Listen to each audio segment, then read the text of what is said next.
Celebrating the baby boomer lifestyle. This is Boomer Life with Sterling Fox on AM 650. Welcome back to the program on Boomer Life. Today we're talking about appliances with Jack McIver of McIver's Appliances at 610 Southeast Marine Drive in Vancouver and online at McIvers.biz. Now, Jack, I rudely interrupted you because we needed to take a break, but you were just about to tell us a story, and we're going to get into a little bit of it in this segment, about rebuilt appliances versus brand new appliances. Okay, I just had remembered this little situation from the mid-'80s when a fellow phoned me up and said, Jack, I'd like to tell you this story about what goes on with the appliances. He says, I bought this rebuilt Inglis washer and dryer from you 15 years ago. And he says, we still have them. They've had the odd repair. But my neighbor in the past 7 or 8 years has had 4 washers come to his house. Wow. What do you think of that? And I said, well, the new standard isn't anywhere near the standard you have, so it's a good idea for you to keep them. And I guess he did. I don't know whether he bought from us again or not, but I do know that what that story is true.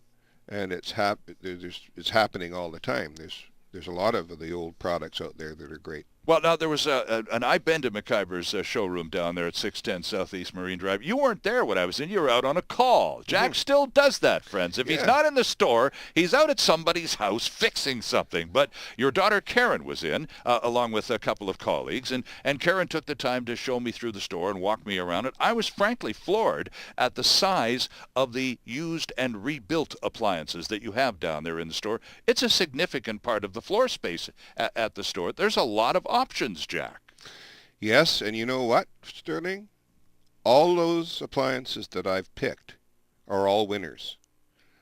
That you can buy those, and you can get 2 to 3 times use out of the very well-made rebuilt washers than you can from the low-end new ones in the top load. Right.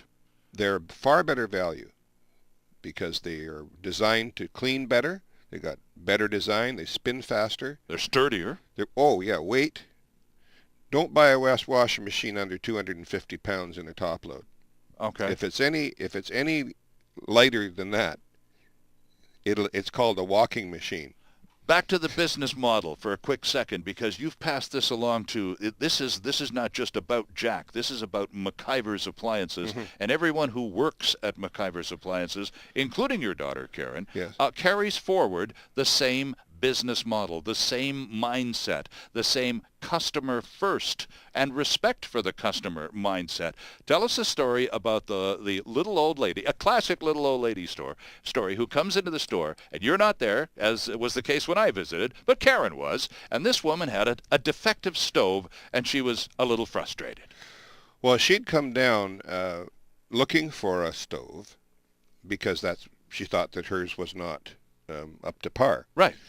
So Karen said to her, well, what kind of a stove is it? And she said, well, it's a GE.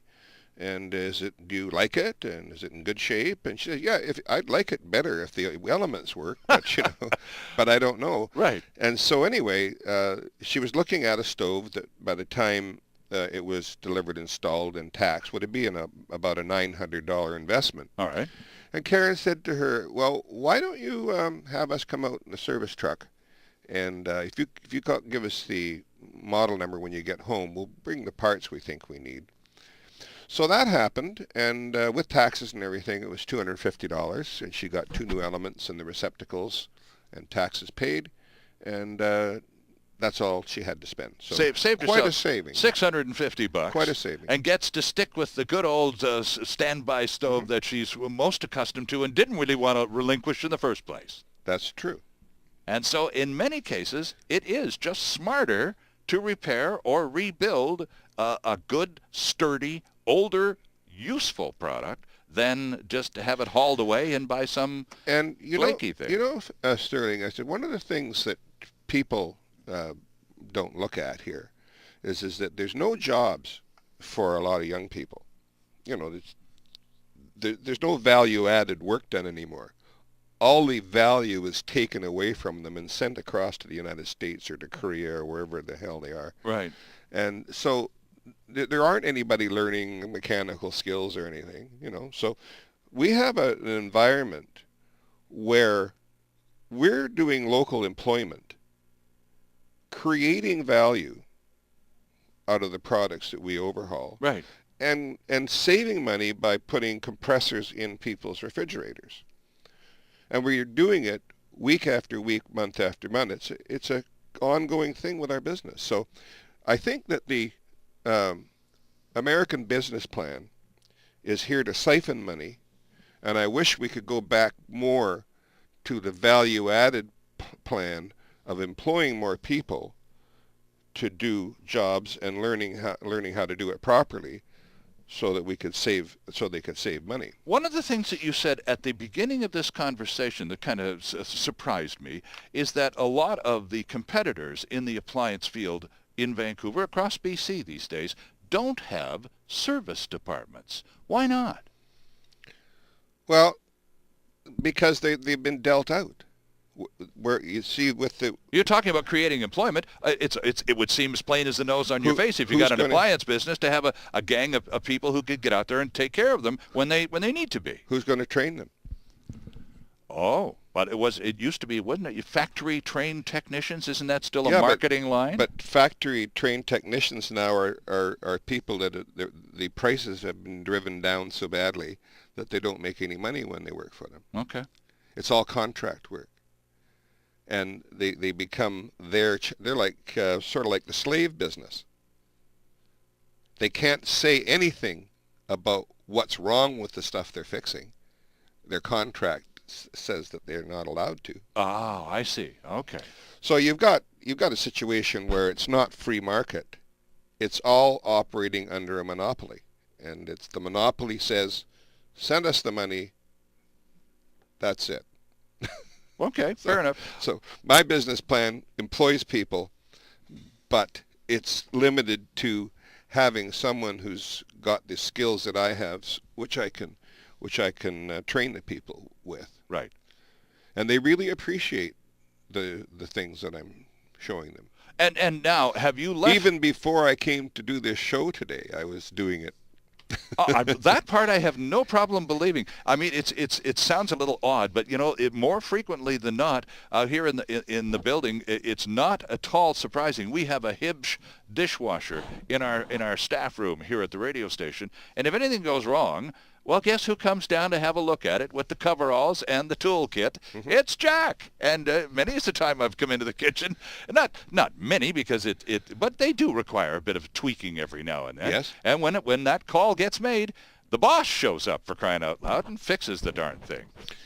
Yes, and as I do send out other people once they're trained and up to par. And that's what I was going to ask you about in terms of a legacy, because you're talking about creating an employment pool of knowledgeable people who can carry the name and the banner forward.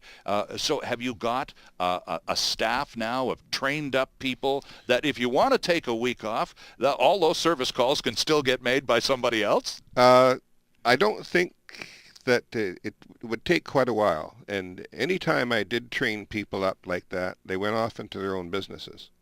Because they were suddenly really well trained. And competed, and never allowed me to clip any coupons for all my effort. So quite frankly, the way the system's designed, I don't think that I want to do too much of that. Although the fellows I'm doing now are very appreciative, and I think they'll be fine.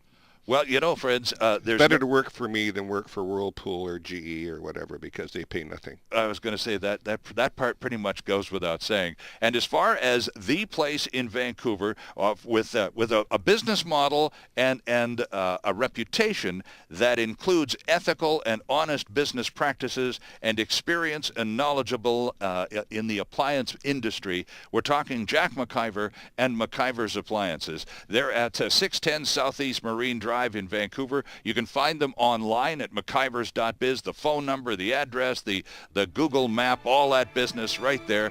Jack, 50 years. Heck of a deal. Good to see you again. Good to see you too, Sterling. See you next time on Boomer Life. Right out.